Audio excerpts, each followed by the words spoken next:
নমস্কার। বাংলা সিরিয়াল সমাচারে তোমাদের অনেক অনেক স্বাগত জানিয়ে লক্ষ্মী ঝাঁপির আজকের পর্বের রিভিউ আমি শুরু করছি। শুরুতেই দেখা যাচ্ছে যে লক্ষ্মী তার হবু হাজব্যান্ডের সাথে সাথে তার মা বাবা আর ওদিকে মানে দীপ তার হবু ওয়াইফের সাথে পুজো দিতে গেছে মন্দিরে। তো সেই মন্দিরে পুরোহিত মশাই লক্ষ্মীনারায়ণের গল্প করে তাদের শোনাচ্ছেন। তো এরপরে কি হয়, সবাইকে বলে যে যে যার নাম আর গোত্র নিজের নিজের চিরকুটে আলাদা আলাদাভাবে লিখে দিতে আর ডালার মধ্যে দিয়ে দিতে। তো সেই রকমভাবে দীপ তো লিখে দেয় তারটা, তার হবু ওয়াইফেরটা আলাদা আলাদা চিরকুটে, যেরকমটা বলেছেন পুরোহিত মশাই। আর ওদিকে লক্ষ্মী লিখতে গিয়ে লক্ষ্মীর হাত কেঁপে উঠছে, চোখে জল, পারছে না। সে ঠাকুরের কাছে একটাই প্রার্থনা করছে, তুমি তো সবটাই জানো মা, তুমি এমন কিছু একটা করো আমাকে যাতে কাউকে ঠকাতে না হয়। তুমি তো জানো যে আমি কাকে ভালোবাসি। তো লক্ষ্মীর বাবা বলছে, কি হলো রে, দে আমি লিখে দিই। তখন লক্ষ্মীর বাবা লিখে দেন। এরপরে তো ডালা জমা পড়ে। এবার পুরো মন্দিরের যিনি আর কি ডালাটা নিয়ে গেলেন, হঠাৎ করে হাওয়া দেওয়াতে ডালার যে লেখার যে কাগজগুলো এদিক ওদিক হয়ে যায়। এর কাগজ ওর ডালে, ওর কাগজ ওর ডালায় গিয়ে পড়ে। তো এবার দেখা যাচ্ছে উনি তো বুঝতে পারছেন না কার কাগজ কোথায় ছিল। বলছে জিজ্ঞাসা করব, যে না না থাক, এইভাবেই ছিল হয়তো। দেখা যাচ্ছে চিরকুটটা বদলে লক্ষ্মীর চিরকুটের মানে লক্ষ্মীর চিরকুটের সাথে চলে আসে দীপের চিরকুট, মানে একই ডালার মধ্যে তাদের দুজনের নাম। তো পুরোহিত মশাই সেই মতো করে তাদের নামে পুজো দেন আর ভগবানের কাছে প্রার্থনা করেন যে তোমাদের জোরের মতো এদের জোরটাও যাতে মানে অটুট থাকে, তাই প্রার্থনা করছে। আর এদিকে লক্ষ্মী তো মনে মনে ঠাকুরের কাছে তার ভালোবাসার জন্যই প্রার্থনা করছে আর বলছে যে মা কিছু একটা করো। আর ওদিকে পুরোহিত মশাই তাদের দুজনের নামে যখন পুজো দিচ্ছেন তখন কিন্তু ঠাকুরের পায়ের ফুল সেই ডালাতে এসে পড়ে, মানে এর থেকে বোঝা যাচ্ছে যে ঠাকুরের আশীর্বাদও তাদের সঙ্গেই আছে। এদিকে দেখা যাচ্ছে দীপের বাবা বাড়িতে ফিরেছে। ঠিক সেই সময় দীপের মা সন্ধ্যা দিচ্ছে। এবার বাইরের দিকে সন্ধ্যা প্রদীপ দেখাচ্ছে। ঠিক সেই সময় দীপের বাবা সামনে এসে পড়ে। তার মা তো চোখ বন্ধ করে মানে ধূপকাঠি ঘোরাচ্ছে। এবার তার বাবা দেখছে কি ব্যাপার, আমাকে ধূপকাঠি ঘোরাচ্ছে কেন? ও মা সে ধূপকাঠি ঘুরিয়ে প্রণাম করছে। যেই চোখ খুলে দেখে তার স্বামী দাঁড়িয়ে। বলে, ভর সন্ধ্যেবেলা জ্যান্ত স্বামীর সামনে ধূপ ঘোরাচ্ছ, মৃত্যু কামনা করছো নাকি? তখন জিভ কাটছে দীপের মা। বলছে ধ্যাত, এই বলে চলে যায় দীপের বাবা। আর ঘর সভাকে বলছে জল খাওয়াতে। আর ওদিকে মহুয়া এসেছে চুন্নির সাথে দেখা করতে।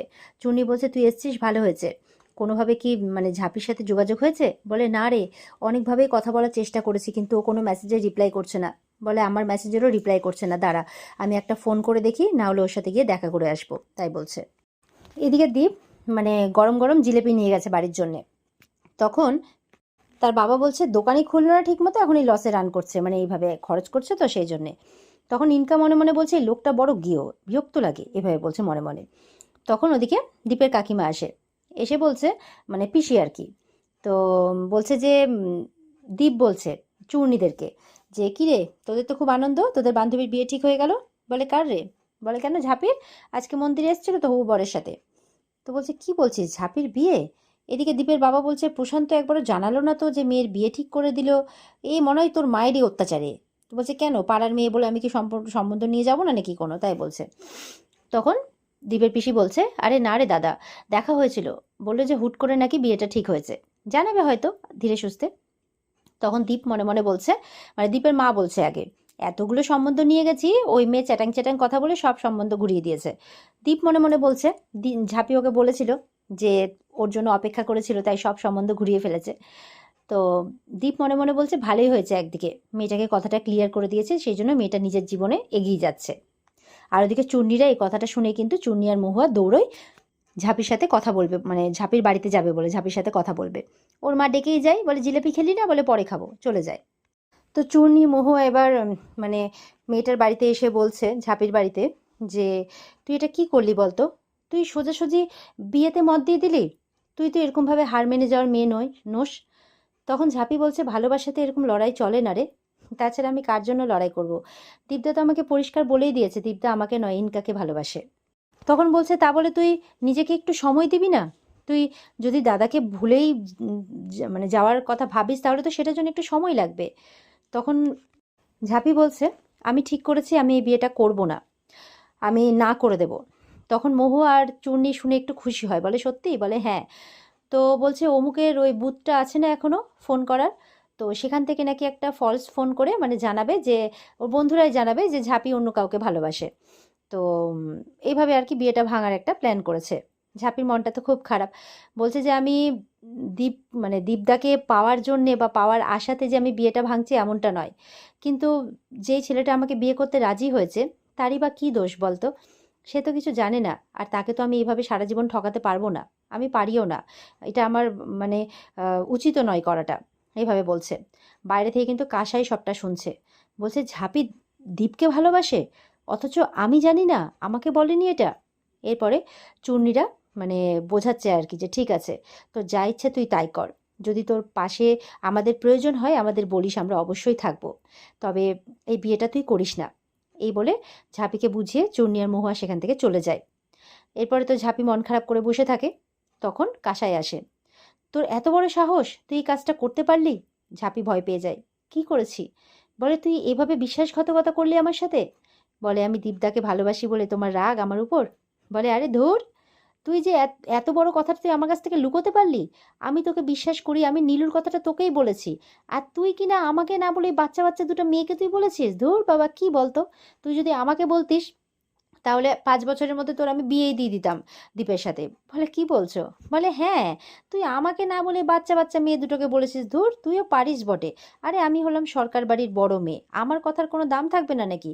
আমি সরকার বাড়ির মেয়ে, আমি ওই দত্ত বাড়ির ছেলেকে ভালোবাসি, কতটা অভিজ্ঞতা আছে বলতো আমার, কতটা সাহস বলতো, আর তুই আমাকে বলিসনি?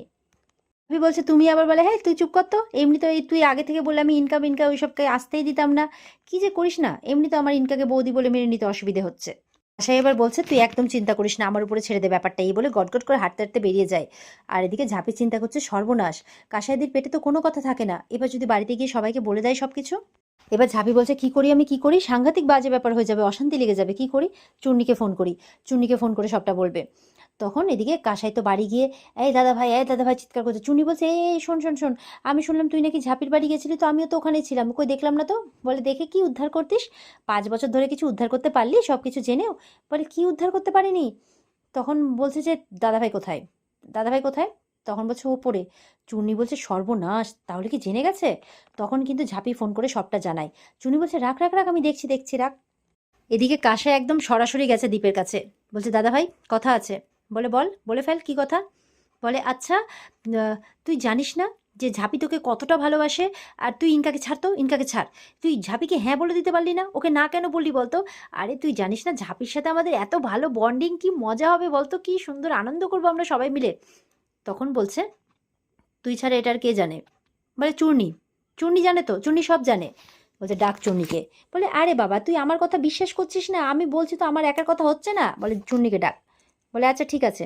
ডাকতে গিয়ে বলে, ওই তো চূর্ণি দাঁড়িয়ে আছে। চূর্ণি দাঁড়িয়ে শুনছিল সবটা এতক্ষণ, আর চুপ কর বলে যাচ্ছিল। তখন চূর্ণি মানে যেই দেখেছে যে ওকে ডাকছে, অমনি ভয় পালাচ্ছে। কাশাই বলছে, এই চূর্ণি শোন এদিকে, তুই কেমন বান্ধবী রে, কেটে পড়ছিস এরকম ভাবে? হ্যাঁ, বান্ধবী হয়ে সাথ দিবি না তুই? কেমন তুই? এই বলে টানতে টানতে নিয়ে গেছে ইয়েকে, চূর্ণিকে। চূর্ণি বলছে, ছাড় আমাকে, ছাড় একদম। মানে আলাদাইভাবে দাঁড়িয়ে আছে। দীপ বলছে, সোজা হয়ে দাঁড়া। সোজা হয়ে দাঁড়িয়েছে। তখন বলছে, বল। দীপ দরজাটা লাগিয়ে দেয়। বল, এবার কি বলছিলিস তোরা, বল। বলে, বলছিলাম যে ঝাঁপি তোকে কত ভালোবাসে, তুই ইনকা ফিনকাকে ছাড়তো, ভাল লাগে না। ঝাঁপির সাথে আমাদের কি সুন্দর বন্ডিং বলতো। আর এদিকে চূর্ণির সাথে লাফাচ্ছে, চূর্ণির হাত ধরে ঘোরাচ্ছে, যে কি মজা হবে বলতো, ঝাঁপি যদি এবারে বউ হয়ে আসে কি মজাটাই না হবে। এইভাবে বলছে। তখন দীপ একটা ধমক দেয়, চুপ। আর সব কটা চুপ করে যায়। বলে, এবার আর একটা কথা যদি ঝাঁপিকে নিয়ে হয়েছে, ঝাঁপিকে আর আমাকে নিয়ে, একটা থাবড়ে দেবো বলে দিলাম দুজনকেই। বলে, কি? কাসাই তো কাঁদতে শুরু করেছে। তুই আমাকে থাবড়াবি? বলে, হ্যাঁ, থাপ্পড় যদি না খেতে চাও তাহলে ছোট ছোটোর মতো থাকো, আমাকে আর ঝাঁপিকে নিয়ে একদম কথা বলবে না। হ্যাঁ, পাগলি মেয়ে একটা, ভুলবশত করে ফেলেছে, আমাকে ভালোবাসে। দেখ, এটা যাতে পাঁচকান না হয়, বাড়ি বা পাড়া কেউ না জানে। তুই জানিস না আমাদের এখানে লোকজন কেমন, কিছু জানবে না, ইয়ে করবে না, আর একদম রাষ্ট্র করে বসে থাকবে, মাঝখান থেকে ঝাঁপির বিয়েটা ভেঙে যাবে। একদম এই সব নিয়ে যাতে কথা না শুনি, যাও এখান থেকে। এই বলে চলে যায় ওরা। কাসাই আবার বাইরে বেরিয়ে বলছে, অত সহজ নয়। হুম, তুই আমার কথা শুনবি না, ছোট বলে তুই এরকম করবি? দাঁড়া, এবার এমন একজন আছে যে তোকে বোঝাবে। এই বলে মনে করে যে রনিতকে বলবে সব কথা, রনিতকে দিয়ে বোঝাবে। কিন্তু রনিত তো নিজেই চায় না যে ঝাঁপির সাথে তার বিয়ে হোক, কারণ রনিত নিজেই পছন্দ করে বসে আছে ঝাঁপিকে। সেটা তো আর কাসাই জানে না, তাই কাসাই এখন ঠিক করে রনিতকে সবটা বলবে। এদিকে চূর্ণি ফোন করে কিন্তু সবটা জানায় ঝাঁপিকে। ঝাঁপি বলছে যে, সত্যি কাসাই দিটা না পেটে কোনো কথা থাকে না। চূর্ণি বলছে, শোন, দীপদা কিন্তু চায় না যে তোর বিয়েটা ভেঙে যাক। ঝাঁপি মনে মনে বলছে, তা তো চাইবেই না, আমি বিয়ে করে চলে যাই তাহলেই তো দীপদার খুব ভালো হয়, তাই বলছে মনে মনে। কিন্তু আমি বিয়ে করি বা না করি, আমি দীপদার কাছে অত সহজে যাব না, এটা ঠিক করছে ঝাঁপি মনে মনে। আর চূর্ণী বলছে, শোন, তুই কিন্তু তাড়াতাড়ি গিয়ে মানে তোর বিয়েটা আটকা, কারণ তোর বিয়েটা নিয়ে কিন্তু সবাই খুব সিরিয়াস। তখন ঝাঁপি দেখছে 7:30 বাজে ঘড়িতে, তখন বলছে যাই, আমি বলছে এক্ষুনি দোকান থেকে ফোনটা করে আসি অর্ণবদাকে। বলছে হ্যাঁ, 8:30টার মধ্যে কিন্তু দোকান বন্ধ হয়ে যায়, তুই তাড়াতাড়ি যা। এই বলে ঝাঁপি এবার ঠাকুরের কাছে প্রার্থনা করে বেরোবে ফোন করতে। আর ঠিক সেই সময় কিন্তু আজকের পর্বটা শেষ হয়ে যায়। তো বন্ধুরা, এই ছিল আজকের পর্বের রিভিউ। ভালো লেগে থাকলে কমেন্টে জানাবে, আর আমাদের সাথে জুড়তে চ্যানেলকে সাবস্ক্রাইব অবশ্যই করবে। দেখা হচ্ছে তোমাদের সাথে আগামীকালকে। সবাই ভালো থাকবে। টাটা।